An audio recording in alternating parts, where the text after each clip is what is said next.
ಎಲ್ಲರಿಗೂ ನಮಸ್ಕಾರ. ರಾಯರ ಕಿಚನ್ಗೆ ಸ್ವಾಗತ. ಇವತ್ತು ನಾವು ಸೋರೆಕಾಯನ್ನು ಬಳಸ್ಕೊಂಡು ಸೋರೆಕಾಯಿ ಮೊಸರು ಪಚ್ಚಡಿ ಅಥವಾ ಸೋರೆಕಾಯಿ ಮೊಸರು ಬಜ್ಜಿ ಅಥವಾ ಸೋರೆಕಾಯಿ ಮೊಸರು ಕೋಸಂಬರಿಯನ್ನು ಹೇಗೆ ಮಾಡೋದು ಅಂತ ನೋಡ್ಕೊಂಡು ಬರೋಣ. ತುಂಬಾ ರುಚಿಯಾಗಿರುತ್ತೆ, ಹಾಗೆ ಬೇಗನೆ ಕೂಡ ಮಾಡ್ಕೋಬೋದು. ಸೋರೆಕಾಯಿ ಆರೋಗ್ಯಕ್ಕೂ ಕೂಡ ತುಂಬ ಒಳ್ಳೆಯದು. ಇದನ್ನು ಮಾಡಲಿಕ್ಕೆ ಏನೆಲ್ಲ ಸಾಮಗ್ರಿಗಳು ಬೇಕು ನೋಡ್ಕೊಂಡು ಬರೋಣ. ಇಲ್ಲಿ ನಾನು ಈರುಳ್ಳಿಯನ್ನು ತಗೊಂಡಿದ್ದೀನಿ, ಕೊತ್ತಂಬರಿ, ಸಾಸಿವೆ, ಜೀರಿಗೆ, ಕರಿಬೇವು, ಕಡಲೆಬೇಳೆ, ಹಸಿಮೆಣಸಿನಕಾಯಿ, ಮೊಸರು, ಹಾಗೆಯೇ ಸೋರೆಕಾಯಿಯನ್ನು ತಗೊಂಡಿದ್ದೀನಿ. ಈಗ ಸೋರೆಕಾಯಿಯನ್ನು ಕಟ್ ಮಾಡ್ಕೊಳ್ಳೋಣ. ನೋಡಿ, ಹೀಗೆ ಸೈಡಿಗೆ ಎರಡು ಸೈಡ್ ಕಟ್ ಮಾಡಿಕೊಂಡು ಮೇಲಿರೋ ಸಿಪ್ಪೆಯನ್ನೆಲ್ಲ ತಗೊಳ್ತಾ ಇದ್ದೀನಿ.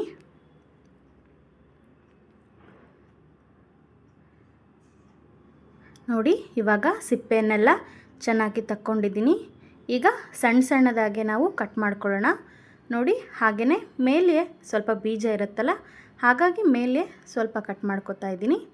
ಹಾಗೆಯೇ ಇದನ್ನು ಸಣ್ಣ ಸಣ್ಣದಾಗಿ ಪೀಸ್ಗಳನ್ನಾಗಿ ಮಾಡ್ಕೊಳ್ಳೋಣ. ನೀವು ಇದನ್ನು ಒಮ್ಮೆ ಮಾಡಿಕೊಂಡ್ರೆ ಮತ್ತೆ ಮತ್ತೆ ಮಾಡ್ಕೊಳ್ಳೋಷ್ಟು ರುಚಿಯಾಗಿರುತ್ತೆ. ಹಾಗೆಯೇ ಈ ಬೇಸಿಗೆಯಲ್ಲಿ ಮೊಸರನ್ನು ಹೆಚ್ಚಾಗಿ ಬಳಸಬೇಕಲ್ವ, ಹಾಗಾಗಿ ತುಂಬಾ ರುಚಿಯಾಗಿರುತ್ತೆ. ನೀವು ಒಮ್ಮೆ ಮನೇಲಿ ಟ್ರೈ ಮಾಡಿ ನೋಡಿ. ಈಗ ಕಟ್ ಮಾಡಿಕೊಂಡು ಇಟ್ಕೊಂಡಿದ್ದೀನಿ. ಈಗ ನಾವು ಒಲೆ ಮೇಲೆ ಒಂದು ಪಾತ್ರೆಯನ್ನಿಟ್ಟು ಅದಕ್ಕೆ ನೀರನ್ನು ಹಾಕಿ ಕುದಿಲಿಕ್ಕಿಡೋಣ. ನೋಡಿ, ನೀರು ಈಗ ಚೆನ್ನಾಗಿ ಕುದೀತಾ ಇದೆ. ಈ ಟೈಮಲ್ಲಿ ನಾವು ಹೆಚ್ಚಿಟ್ಕೊಂಡಂತಹ ಸೋರೆಕಾಯಿಯನ್ನು ಹಾಕ್ಕೊಳ್ಳೋಣ. ಹಾಗೆಯೇ ಸ್ವಲ್ಪ ಉಪ್ಪನ್ನು ಕೂಡ ಹಾಕ್ಕೊಂಡು ಚೆನ್ನಾಗಿ ಒಮ್ಮೆ ಮಿಕ್ಸ್ ಮಾಡಿ ಇದನ್ನು ಚೆನ್ನಾಗಿ ಕುದಿಲಿಕ್ಕೆ ಬಿಡೋಣ. ಸೋರೆಕಾಯಿ ಚೆನ್ನಾಗಿ ಬೇಯಬೇಕು. ನೋಡಿ, ಚೆನ್ನಾಗಿ ಕುದೀತಾ ಇದೆ. ಅದನ್ನು ಬಸ್ತು ಒಂದು ಕಡೆ ಇಟ್ಕೊಳ್ಳಿ. ಅಷ್ಟರಲ್ಲಿ ನಾವು ಒಲೆ ಮೇಲೆ ಒಂದು ಪಾತ್ರೆಯನ್ನು ಇಟ್ಕೊಂಡಿದ್ದೀನಿ. ಅದಕ್ಕೆ ಸ್ವಲ್ಪ ಎಣ್ಣೆಯನ್ನು ಹಾಕ್ಕೊಳ್ತಾ ಇದ್ದೀನಿ. ಹಾಗೆಯೇ ಒಂದು ಸ್ಪೂನ್ ಕಡಲೆಬೇಳೆಯನ್ನು ಹಾಕ್ಕೊಂಡಿದ್ದೀನಿ. ಹಾಗೆಯೇ ಸಾಸಿವೆ, ಜೀರಿಗೆ, ಹಾಗೆಯೇ ಒಂದು ಎರಡು ಹಸಿಮೆಣಸಿನಕಾಯನ್ನು ಉದ್ದುದವಾಗಿ ಕಟ್ ಮಾಡಿ ಹಾಕ್ಕೊಂಡಿದ್ದೀನಿ. ಹಾಗೆಯೇ ಸಣ್ಣದಾಗಿ ಕಟ್ ಮಾಡಿಟ್ಕೊಂಡಂತಹ ಈರುಳ್ಳಿಯನ್ನು ಹಾಕ್ಕೊಂಡಿದ್ದೀನಿ. ಸ್ವಲ್ಪ ಕರಿಬೇವನ್ನು ಕೂಡ ಸೇರಿಸ್ಕೊಳ್ಳೋಣ. ಈಗ ಎಲ್ಲದನ್ನು ಸ್ವಲ್ಪ ಫ್ರೈ ಮಾಡ್ಕೊಳ್ಳೋಣ. ಇದನ್ನು ತುಂಬ ಫ್ರೈ ಮಾಡೋ ಅಗತ್ಯ ಇಲ್ಲ, ಸ್ವಲ್ಪ ಟ್ರಾನ್ಸ್ಪರೆಂಟ್ ಆದರೆ ಸಾಕಾಗತ್ತೆ.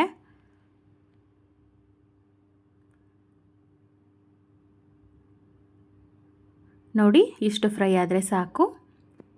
ಈಗ ನಾವು ಬೇಯಿಸಿಟ್ಕೊಂಡಂತಹ ಸೋರೆಕಾಯಿಯನ್ನು ಹಾಕ್ಕೊಳ್ಳೋಣ.